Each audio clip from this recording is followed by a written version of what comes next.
Good morning to everyone. Today we are going to see about the elasticity.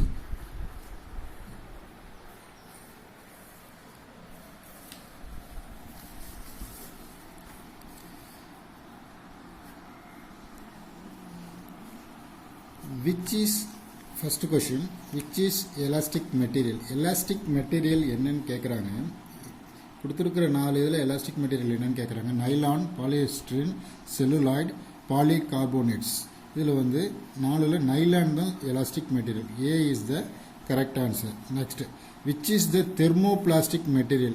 கொடுத்திருக்கிற நாலுல எது thermoplastic material அப்படின்னு சொல்லி கேக்குறாங்க. Thermoplastic material, butyl rubber, nylon, neoprene, vinyl polymers தான் வந்து thermoplastic material. Next, what is the maximum percentage of stretch na expandable stretch of the original length allowable for the elastic material? அதாவது அதனுடைய இயல்பான நிலையிலிருந்து ஒரு எலாஸ்டிக் மெட்டீரியல் வந்து எவ்வளோ percentage வந்து எக்ஸ்டெண்டபிள் ஆகும் அப்படின்னு கேட்குறாங்க. 300% எக்ஸ்டெண்டபிள் ஆகும். சரி, what is the ratio between the change in dimension to its original dimension of the substance? அதாவது சேஞ்ச் இன் டைமென்ஷன் ரேஷியோ பிட்வீன்னாலே அதாவது விகிதத்தை தான் கேட்குறாங்க. அதாவது சேஞ்ச் இன் டைமென்ஷனுக்கும் ஒரிஜினல் டைமென்ஷனுக்கும் உடைய விகிதம் வந்து என்ன அப்படின்னு கேட்குறாங்க. அது வந்து strain equal to change in dimension divided by original dimension. Okay, next, what is the unit of strain? Strainக்கு வந்து எப்பயுமே யூனிட் கிடையாது. Next, what is the ratio of change in length to original length? Change in length to original length இங்கே வந்து ratio தான் சொல்றாங்க. அப்போ change in லென்த்துக்கும் original லென்த்துக்கும் உள்ள ratio என்ன அப்படின்னு கேட்டாங்கன்னா, லீனியர் லென்த்தை பற்றி சொல்கிறதுனால நம்ம என்ன பண்ணுறோம், லீனியர் ஸ்ட்ரெயின். அது வந்து லீனியர் ஸ்ட்ரெயின், அதாவது linear strain equal to change in length divided by original length. Okay, next, a correct answer. What is the ratio between lateral strain and longitudinal strain? Lateral ஸ்ட்ரெயினுக்கும் longitudinal ஸ்ட்ரெயினுக்கும் உள்ள தொடர்பு என்னன்னு கேட்குறாங்க. Lateral ஸ்ட்ரெயினுக்கும் longitudinal Poisson ratio தான் இதுக்கு வந்து தொடர்புடையது. Poisson ratio equal to lateral strain divided by longitudinal strain. அப்படி இல்லைனா lateral strain divided by linear ஸ்ட்ரெயின்னு இதை வந்து சொல்லலாம். Next, which symbol is expressed change in the length? லென்த்துக்கு என்ன சிம்பிள் வந்து எக்ஸ்பிரஸ்டு சேஞ்ச் இன் லென்த், அதாவது லென்த்து வந்து ஆக்சுவல் லென்த்தில் வந்து எக்ஸ்டெண்டபிள் ஆன பிறகு அந்த லென்த்தை வந்து எந்த சிம்பிளில் சொல்லலாம்னு சொல்கிறாங்க, இந்த P delta L. Next, which one is ratio of stress? ratio of the stress என்னன்னு கேட்குறாங்க. ரேஷியோ ஆஃப் ஸ்ட்ரெஸ் வந்து எதை பேஸ் பண்ணி இருக்கு? ஸ்ட்ரெஸ் வந்து load and area, load and dimension, load and diameter, load and time. அதாவது stress வந்து load and ஏரியாவை பேஸ் பண்ணி தான் வந்து ஸ்ட்ரெஸ் வந்து எப்பயுமே இதாக இருக்கும். Answer A. Next, which forces acts on rivets? ரிவிட்ஸில் வந்து எந்த டைப் ஆஃப் த ஃபோர்ஸ் வந்து ஆக்டிவேட் ஆகிருக்கு அப்படின்றத சொல்கிறாங்க. This is the shear force. ரிவிட்டில் வந்து ஆக்டிவேட் ஆகிருக்கிறது வந்து tensile force, compressive force, shear force, bending ஃபோர்ஸ்னு சொல்கிறாங்க. அங்கே ஆக்டிவேட் ஆகிருக்கிறது வந்து shear force. Next, which type of the stress? இந்த ஸ்ட்ரெஸ் படத்தை பார்த்தவொடனே நம்ம சொல்லிடலாம் ஷியர் ஸ்ட்ரெஸ் தான். இந்த ஸ்ட்ரெஸ் வந்து ஷியர் ஸ்ட்ரெஸ் தான். Next, what is the formula for bulk modulus? Bulk மாடுலஸ்க்கு ஃபார்முலா என்னன்னு கேட்குறாங்க. பல்க் மாடுலஸ்னாலே இங்கே என்ன சொல்லியிருக்காங்க, tensile stress divided by tensile strain, compressive stress divided by compressive strain, volumetric stress divided by volumetric strain, shear stress. Bulk மாடுலஸ்னாலே வந்து வால்யூமெட்ரிக்கை பற்றி தான் நம்ம பார்க்கறது. அதனால bulk modulus equal to volumetric strain divided by volumetric strain. Next, which law states that within elastic limit stress is directly proportional to strain? அதாவது எந்த லா வந்து ஸ்ட்ரெஸ்ஸில் வந்து டைரக்ட் ப்ரொபோஷனல் நேர் விகிதத்தில் இருக்குது அப்படின்னு கேட்குறாங்க. எலாஸ்டிக் லிமிட்டில் எந்த இது வந்து நேர் விகிதத்தில் இருக்குது அப்படின்னு கேட்குறாங்க. இது வந்து ஹூக்ஸ் லா தான். Hooke's law is the stress divided by strain. இது வந்து நேர்விகிதத்தில் இருக்கு. இதனுடைய இது வந்து இன்ஃபினிட்டிவ்னு சொல்லுவாங்க. Stress divided by strain equal to இன்ஃபினிட்டிவ்ன்றதும் உண்டு. ஸ்ட்ரெஸ்ஸும் ஸ்ட்ரெயினுக்கும் வந்து ஹூக்ஸ் லா தான் அப்ளை ஆகுது.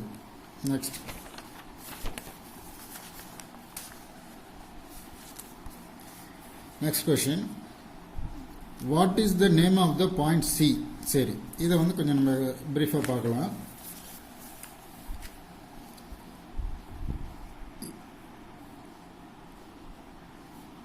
Question number 161. நம்ம டோட்டலாகவே இந்த கொஷினில் வந்து ஒரு இதுலேருந்து 2-3 கேட்கறதுக்கு வாய்ப்புகள் இருக்குது.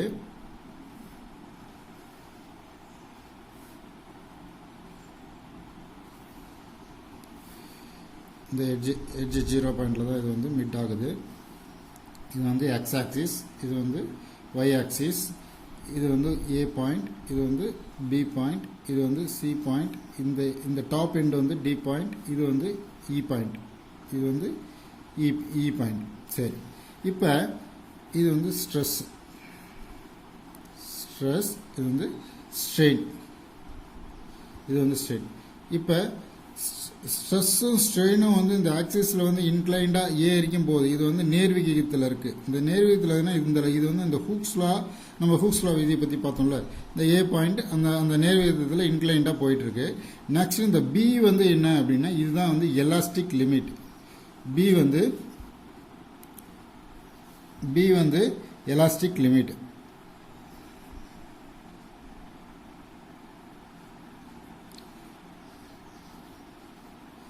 Elastic limit. இந்த சி வந்து என்ன அப்படின்னு பார்த்தீங்கன்னா yield point.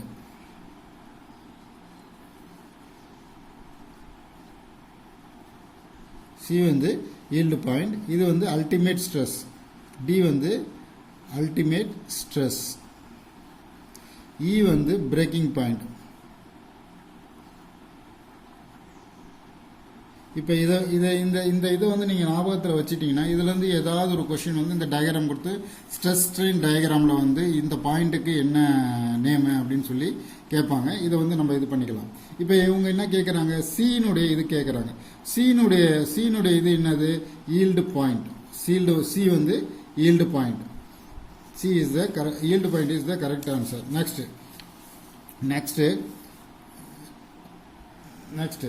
what is the term used for the maximum stress activated? maximum stress வந்து ஆக்டிவேட் ஆகிறது வந்து மெட்டீரியல் பிஃபோர் எபிசர். அதாவது ஒரு பொருளை வந்து விசை செயல்படுறதுக்கு முன்னாடி மேக்சிமம் ஸ்ட்ரெஸ் வந்து இதாகிறத பற்றி என்னன்றதை கேட்குறாங்க. இது வந்து ஒரு பொருளை விசை செயல்பட்ட பிறகு அதில் எந்த அளவுக்கு மேக்சிமம் ஸ்ட்ரெஸ் இதாகும், அதனுடைய சேஞ்சஸில் வந்து எண்ட் ஆகிறதுக்கு முன்னாடி மேக்ஸிமம் ஸ்ட்ரெஸ் அதில் எவ்வளோ இதாகுன்றாங்க. இது வந்து அல்டிமேட் ஸ்ட்ரெஸ் தான். நம்ம இந்த டயக்ராமில் சொன்ன மாதிரி டி, இந்த அல்டிமேட் ஸ்ட்ரெஸ் தான் வந்து maximum stress. Next, what is the ratio between ultimate stress divided by working stress? Ratio வந்து அல்டிமேட் ஸ்ட்ரெஸ்ஸுக்கும் ஒர்க்கிங் ஸ்ட்ரெஸ்ஸுக்கும் உள்ள விகித தொடர்பு என்னன்னு கேட்குறாங்க. அல்டிமேட் ஸ்ட்ரெஸ்ஸுக்கும் ஒர்க்கிங் ஸ்ட்ரெஸ்ஸுக்கும் உள்ள விகித தொடர்பு factor of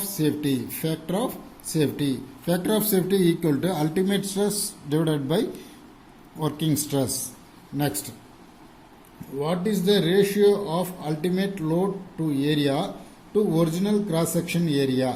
அதாவது இந்த ரேஷியோ வந்து என்ன கேட்குறாங்க, ரேஷியோ தான் கேட்குறாங்க. Ultimate load to area to original cross section area.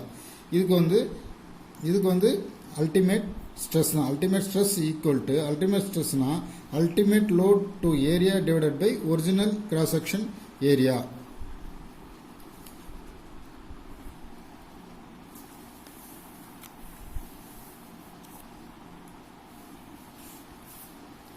Next, what does the D denotes the stress strain கிராஃபில் கேட்குறாங்க. ஸ்ட்ரெஸ் ஸ்ட்ரெயின் கிராஃப்னாலும் ஸ்ட்ரெஸ் டயக்ராம்னாலும் ஒன்று தான். இதில் பி என்னன்னு கேட்குறாங்க. பி வந்து நம்ம ஆல்ரெடி சொல்லியிருக்கோம், என்னது, எலாஸ்டிக் லிமிட். பி வந்து எலாஸ்டிக் லிமிட்.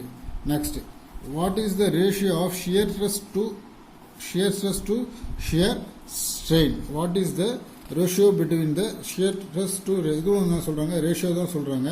ஷியர் ஸ்ட்ரெஸ்ஸுக்கும் ஷியர் ஸ்ட்ரெயினுக்கும் உள்ள ரேஷியோ வந்து என்னது மாடுலஸ் ஆஃப் ரிஜிடிட்டி. இந்த மாடுலஸ் ஆஃப் ரிஜிடிட்டி தான் modulus of rigidity equal to shear stress divided by shear strain. Next, what is the ratio between the stress and strain? The ratio between stress and strain வந்து Young's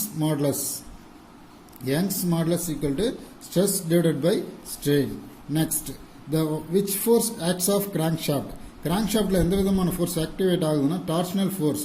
இந்த crankshaft எங்கன்னா ஆட்டோமொபைலில் வந்து பிஸ்டனுக்கும் connecting ராடுக்கும் இடையில இந்த crankshaft இதாகுது. இது வந்து ஒரு ரெசிப்ரோகேட்டிங் மூமெண்ட்டில் கேட்டாங்கன்னா ரெசிப்ரோகேட்டிங் மூமெண்ட்னு சொல்லுவாங்க. அங்கே ஆக்டிவேட் ஆகிற ஃபோர்ஸ் வந்து டார்ஷனல் ஃபோர்ஸ், ஆக்டிவேட் ஆகிற ஸ்ட்ரெஸ்ஸும் torsional stress. Next, which is the thermosetting plastic. இது தெர்மோசெட்டிங் பிளாஸ்டிக் இந்த நாளில் எதுன்னு கேட்குறாங்க. மெலமைன் ரெசின்ஸ்ன்றது தான் தெர்மோசெட்டிங் பிளாஸ்டிக். மெலமைன் ரெசின்ஸ்ன்றது தெர்மோசெட்டிங் பிளாஸ்டிக். நெக்ஸ்ட் வந்து ப்ராப்ளம். இது கொஞ்சம் பிரீஃபாக பார்க்கலாம். 170 கொஷின் நம்பர் 170. இதில் வந்து what force will be required to the punch of the hole 10 mm dia in 1 mm thickness plate of the allowable shear stress 15 mm Newton mm square pi equal to. இப்போ by value வந்து இவங்க வந்து இதில் mention பண்ணியிருக்காங்க. இப்போ இது வந்து பிரீஃபாகவே நம்ம பார்க்கலாம். ஓகேவா? சரி, இப்போ வந்து கொஷின் நம்பர் 170 இதில் கிவன் டேட்டா வந்து என்ன கொடுத்துருக்காங்க அப்படின்றத பார்த்துடலாம். பைப்பினுடைய டயா வந்து 10 mm கொடுத்துருக்காங்க. அது வந்து ரேடியஸ் வந்து எவ்வளவு 5 mm. ரேடியஸ் வந்து 5 mm. சரி, நெக்ஸ்ட்டு திக்னஸ் வந்து 1 mm. திக்னஸ் எவ்வளோ கொடுத்துருக்காங்க? திக்னஸ் வந்து 1 mm கொடுத்துருக்காங்க. திக்னஸ் வந்து 1 mm கொடுத்துருக்காங்க. அடுத்து இதில் வந்து ஷியர் ஸ்ட்ரெஸ், இந்த லோடு எவ்வளோ அப்ளை ஆகுது? ஷியர் ஸ்ட்ரெஸ் வந்து இதில் என்ன சொல்கிறாங்க? லோடு வந்து எவ்வளோ சொல்கிறாங்க? 50 Newton per mm square. Unit வந்து ரொம்ப ரொம்ப முக்கியம்.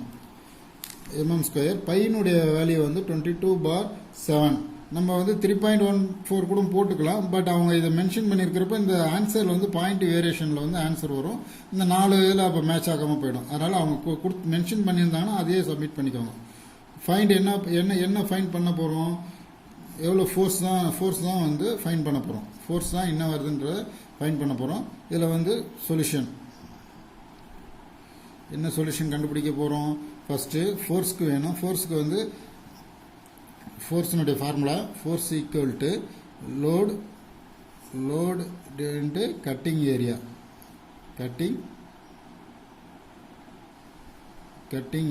இந்த கட்டிங் ஏரியாவை தான் பார்க்க போகிறோம். சரி, இந்த இப்போ லோடு வந்து இவங்க ஆல்ரெடி டேட்டாவில் கொடுத்துருக்காங்க. இப்போ கட்டிங் ஏரியா தான் நமக்கு வேணும். இப்போ கட்டிங் ஏரியா வந்து என்ன கண்டுபிடிக்கணும். கட்டிங் ஏரியா வந்து சர்க்கம்ஃபரன்ஸ் ஆஃப் சர்க்கிளினுடைய சுற்றளவும் அதனுடைய திக்னஸும் வச்சு தான் நம்ம கட்டிங் ஏரியாவை கண்டுபிடிக்க போகிறோம். இப்போ சர்க்கம்ஃபரன்ஸ் ஆஃப் சர்க்கிள் எவ்வளவு? இது ஃபார்முலா வந்து 2πr into thickness. Okay, 2 into pi வந்து 22/7 இன்ட்டு ஆர் வந்து 5 ஆல்ரெடி நம்ம மென்ஷன் பண்ணியிருக்கோம். 5 இன்ட்டு திக்னஸ் எவ்வளவு? 1. இப்போ இதுவும் mm, இதுவும் mm. ஓகேங்களா? இது வந்து ஃபார்முலேட் பண்ணிங்கன்னா ஆன்சர் வந்து 31.428 mm ஸ்கொயர். சரி, ஓகே. இப்போ இதை கண்டுபிடிச்சிடும். இது வந்து என்னது? ஏரியா. இது வந்து area. Next force equal to load into area. Load எவ்வளவு? 50 இன்ட்டு 31.428. இதில் இது பண்ணோம்னா இதனுடைய யூனிட் என்னது? Newton per mm square. இது வந்து mm ஸ்கொயர். இப்போ mm ஸ்கொயர் கேன்சல் ஆகிடும். இப்போ இதனுடைய ஆன்சர் பார்த்தீங்கன்னா 1517.4 நியூட்டன். 1571.4 நியூட்டன். இதுதான் வந்து கரெக்டான answer.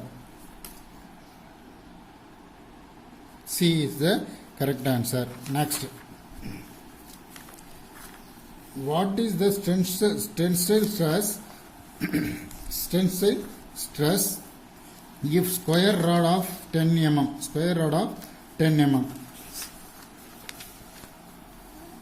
tested a tensile load to 1000 kg. இதில் வந்து given data என்ன கொடுத்துருக்காங்க, given data என்ன சொல்லுவாங்க, ஸ்கொயர் ராட் வந்து 10 mmன்றாங்க. 10 mmனா ஈச் சைடு வந்து ஈச் சைடு வந்து 10 mm தான். அது ஈச் சைடு வந்து 10 mm தான். நெக்ஸ்ட் வந்து என்ன சொல்லியிருக்காங்க டேட்டாவில், tensile load equal to 1000 kg. சரி, இப்போ இதில் கண்டுபிடிக்க வேண்டியது என்னது, ஸ்ட்ரெஸ், டென்சைல் ஸ்ட்ரெஸ் தான் கண்டுபிடிக்க சொல்கிறாங்க. டு ஃபைண்ட் டென்சைல் ஸ்ட்ரெஸ் தான் வந்து கண்டுபிடிக்கணும். நெக்ஸ்ட்டு இது டென்சைல் ஸ்ட்ரெஸ்னுடைய ஃபார்முலா என்னது,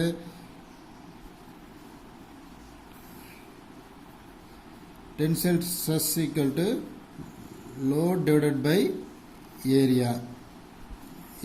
சரி, இங்கே லோடு என்ன கொடுத்துருக்காங்க, 1000 kg லோடு கொடுத்துருக்காங்க. இங்கே ஏரியா என்னது, ஸ்கொயர் ராடுக்கு ஏரியா பக்கம் இன்ட்டு பக்கம். அப்போ 10 கொடுத்துருக்காங்க.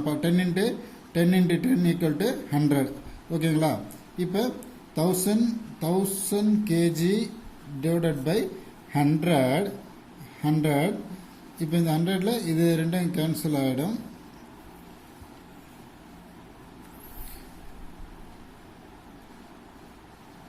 இரண்டும் கேன்சல் ஆகிடும். Equal to 10 kg per mm square. Unit வந்து கொஞ்சம் கவனமாக பார்த்துக்கோங்க. ஆன்சர் வந்து 10 kg per mm square. B is the correct answer. Next, what is the tensile strain? Force வந்து இதில் என்ன கிவன் டேட்டா கொடுத்துருக்காங்கன்னு பார்ப்போம். Question number 171, 172. Next question, what is the tensile strain? இதில் வந்து கேட்குறது வந்து டு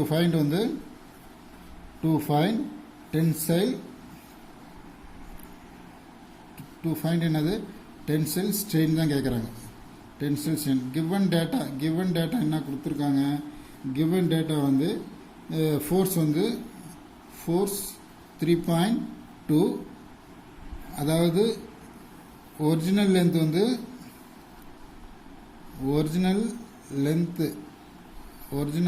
வந்து எவ்வளோ கொடுத்துருக்காங்க, 2800 mm. இதில் சேஞ்சிங் லென்த் எவ்வளோ,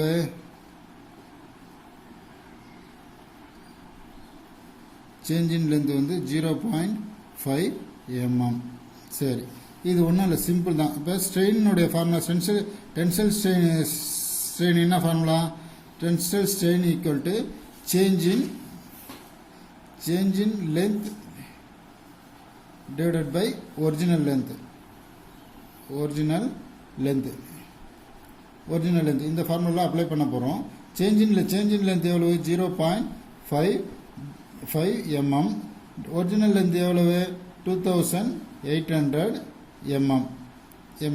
இப்போ இதனுடைய ஆன்சர் என்ன வருது, இதனுடைய ஆன்சர் வந்து 0.0001785 வருது. இதனுடைய ஆன்சர் இப்படி வருது.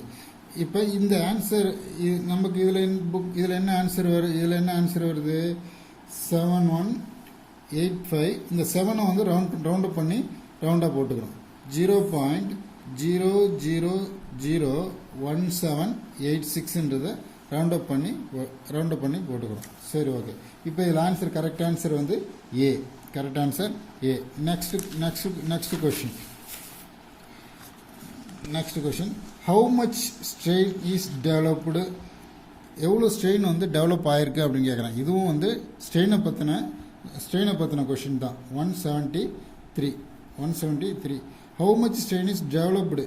எவ்வளோ ஸ்ட்ரெயின் தான் கேட்குறாங்க. எவ்வளோ ஸ்ட்ரெயின் டெவலப் ஆகிருக்குன்றது கேட்குறாங்க. கிவன் டேட்டா வந்து இது பண்ணுறோம். இதில் வந்து அயன் ராட் இஸ் 1 மீட்டர், அதாவது ராடு லென்த்து,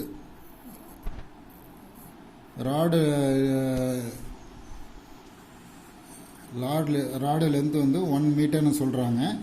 இதில் வந்து என்லார்ஜில் வந்து 1 சென்டிமீட்டர் சேஞ்ச் இன் லென்த்து. என்லார்ஜ்னா சேஞ்ச் ஆனது 1 சென்டிமீட்டர். நல்லா கவனிக்கணும்பா, இங்கே 1 மீட்டர் கொடுத்துருக்காங்க, இங்கே 1 சென்டிமீட்டர் கொடுத்துருக்காங்க. ஓகே, நமக்கு ஆன்சரில் யூனிட்டே வரல. அப்போ யூனிட்டே வரலன்னா ரெண்டுத்தையும் நம்ம சேமாக சேஞ்ச் பண்ணாதான் யூனிட் வந்து கேன்சலேஷன் ஆகும். ஓகேவா? சரி, அதை வச்சு நம்ம கொஞ்சம் ஃபஸ்ட்டு ஃபைண்ட் அவுட் பண்ணணும். ஃபோர்ஸ் எவ்வளோ சொல்கிறாங்க? ஃபோர்ஸ் வந்து 100 kg. 100 kg. சரி, இதில் என்ன கண்டுபிடிக்கணும்? To find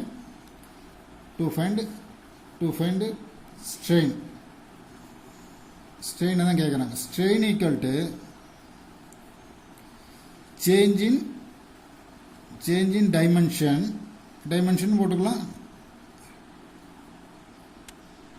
change in dimension divided by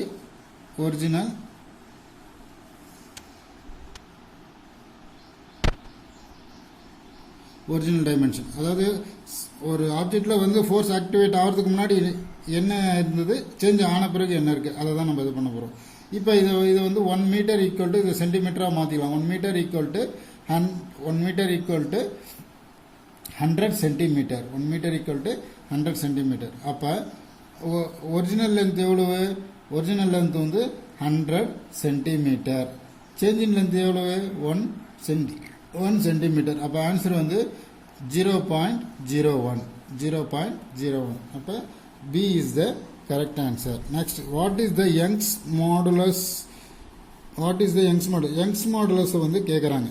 இப்போ கொஷின் நம்பர் 174 இதில் வந்து யங்ஸ் மாடுலஸை கேட்குறாங்க. டேட்டா என்ன கொடுத்துருக்காங்க? Wire of the 2 metre long given data wire length நான் ஷார்ட்டாகவே பண்ணுறேன், நீங்கள் கொஞ்சம் எக்ஸ்பிளைனாக பண்ணிக்கோங்க. 2 மீட்டர் ஒயர் லென்த் வந்து 2 மீட்டரில் இருக்குது. அடுத்து என்ன சொல்லியிருக்காங்க? 0.8 mm² கிராஸ் செக்ஷனாலே ஏரியா தான் அது.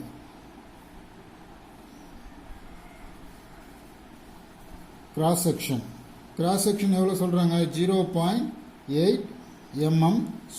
அப்படி உங்களுக்கு அது ஏரியா கண்டுபிடிக்க முடியலன்னா இந்த mm ஸ்கொயர் வருதில்ல, ஸ்கொயர் வந்தாலும் மேக்ஸிமம் அது ஏரியான்றதை நம்ம டிசைட் பண்ணிக்கலாம். அதாவது அடுத்து இன்க்ரீஸ் லென்த்னா என்னது? சேஞ்ச் இன் லென்த் எவ்வளவு? 1.6 mm. சேஞ்ச் இன் லென்த் வந்து 1.6 mm. அடுத்து வெயிட் வந்து 8 kg. சரி, இப்போ இந்த 2 மீட்டரை வந்து எம்எம்மாக சேஞ்ச் பண்ணிக்கணும். இங்கே வந்து சேஞ்ச் இதுக்குன்னா எம்எம்மில் கொடுத்துருக்காங்க. அப்போ 2 மீட்டரில் இருக்குது. 2 மீட்டர் ஈக்குவல் டு 2000 mm. இதை வந்து எம்எம்மில் கன்வர்ஷன் பண்ணிக்கணும். இப்போ என்ன டு ஃபைண்ட் என்ன கேட்குறாங்க? டு ஃபைண்ட் யங்ஸ் மாடுலஸ் தான் கேட்குறாங்க. யங்ஸ் மாடுலஸ் தான் கண்டுபிடிக்கணும். யங்ஸ் மாடுலஸ் என்ன ஃபார்முலா?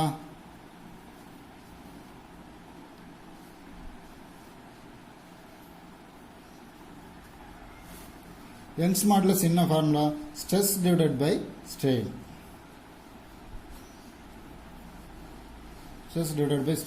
இப்போ இதில் வந்து ஸ்ட்ரெஸ்ஸை வந்து நம்ம ஃபஸ்ட்டு கண்டுபிடிக்கணும். Stress equal to load divided by area. Load எவ்வளவு? லோடு வந்து 8 kg கொடுத்துருவாங்க. 8 kg லோடு வந்து 8 kg. இது ஏரியா என்ன கொடுத்துருக்காங்க? அதான் கிராஸ் செக்ஷன் சொல்லியிருக்காங்களா, அதுதான் ஏரியா. 0.8 mm². வர ஆன்சர் என்னது? Equal to 10 kg/mm². யூனிட் வந்து கொஞ்சம் கரெக்டாக பார்த்துக்கணும். நெக்ஸ்ட்டு ஸ்ட்ரெயின் கண்டுபிடிக்கணும். Strain equal to change in length divided by original length. Original length. Change in length divided by original length தான் நம்ம இதில் போட போகிறோம். இப்போ change in length இதில் வந்து change in length எவ்வளவு 1.6 mm. 1.6 mm. Original length எவ்வளவு 2000 mm. 2000 mm. சரி, இப்போ இதனுடைய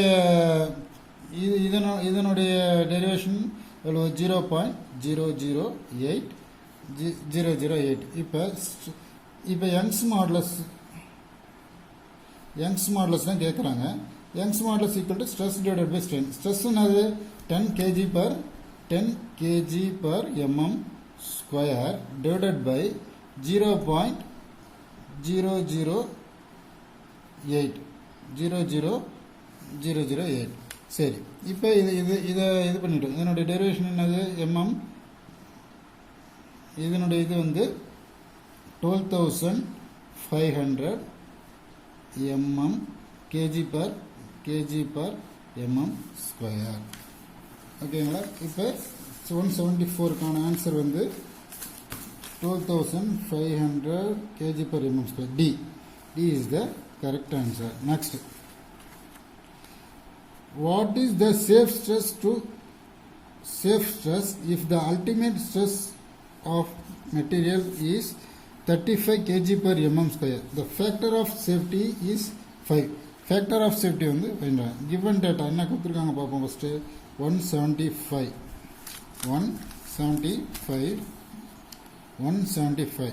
சரி, இதில் given data என்ன கொடுத்துருக்காங்க?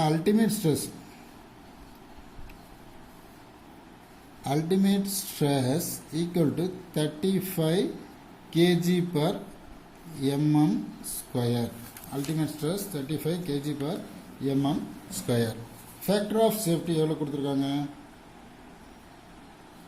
Factor of safety equal to 5. சரி, என்ன கண்டுபிடிக்க சொல்றாங்க? What is the safe stress? Safe stress என்னன்னு கண்டுபிடிக்க சொல்றாங்க. சரி, இப்போ to find safe stress தான் கண்டுபிடிக்கணும். சரி, இப்போ factor of safety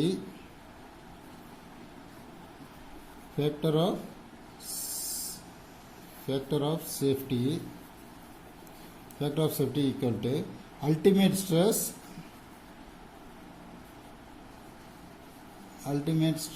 divided by working stress. சரி, ஓகே. இப்போ working stress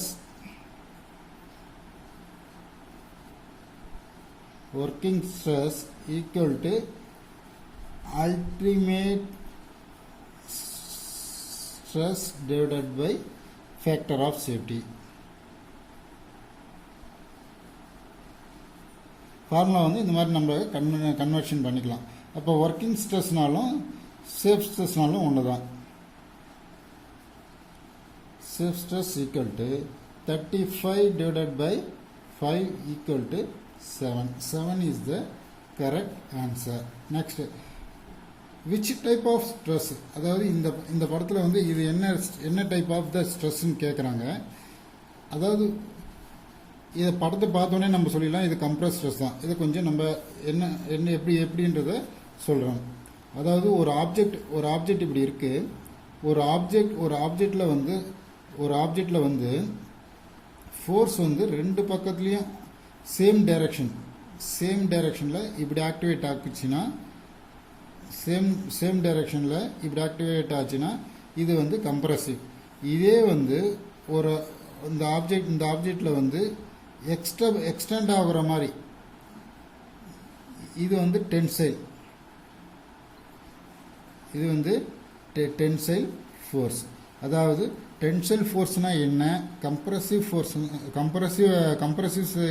ஸ்ட்ரெஸ்னா என்ன, டென்சைல் ஸ்ட்ரெஸ்னா என்ன, டார்ஷனல் ஸ்ட்ரெஸ்னா என்ன அப்படின்றத நம்ம டீட்டெயிலாக பார்த்துக்கணும். இப்போ இது வந்து என்ன டைப் ஆஃப் த ஸ்ட்ரெஸ்ன்னு கேட்டிருக்காங்க. இதுக்கு வந்து கரெக்டான ஆன்சர் வந்து கம்ப்ரசிவ் ஸ்ட்ரெஸ் தான். இது வந்து பி கம்ப்ரசிவ் ஸ்ட்ரெஸ் தான் கரெக்டான answer. Okay, thank you to all.